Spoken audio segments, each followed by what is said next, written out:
2026 ခုနှစ်ဩဂုတ်လ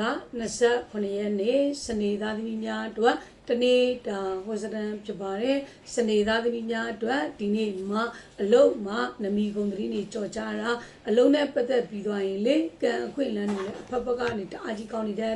စီးပွားရေးကိစ္စလူမှုရေးကိစ္စတွေလည်းအရာအလုံးဒီနေ့မှာအဆအအရာဆိုသလိုမျိုးအဆင်ပြေအောင်မြင်မယ်နော်စနေသားသမီးများအတွက်ဒီနေ့မှာဝေရေးကြေးကံတွေလည်းတအားကောင်းတယ်နော်လက်တွေတအားရှင်နေတာဟိုနေရာကဝင်လိုက်ဒီနေရာလားဒီနေရာကဝင်လိုက်ဆိုသလိုမျိုးတွေလည်းစက်တိုက်ဆိုသလိုမျိုးတွေလည်းဝေရေးကြီးတွေဝင်နေတဲ့ကျမ်းမာရေးအနေနဲ့လည်းတတိထားနော်ကိုလည်းရရတဲ့ဝေဒနာမျိုးတွေခံစားရတဲ့အခြေအေးမှလည်းချစ်သူစီကနေပြီးတော့စိတ်ချမ်းသာစရာတည်င်းစကားမျိုးတွေကြားရတဲ့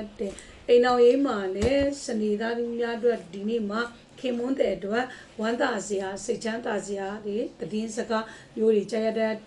အကျိုးပေးတဲ့ကဏ္ဍကတော့9နဲ့9ဖြစ်ပြီးတော့အကျိုးပေးတဲ့အရောင်မှာအဝါရောင်နဲ့အနက်ရောင်ပဲဖြစ်ပါတယ်ရှရိယာအနေနဲ့မိမိအိမ်ရှိဖျားမှာဘုံရင်းကကလူပေးရမှာဖြစ်ပါတယ်ရှင်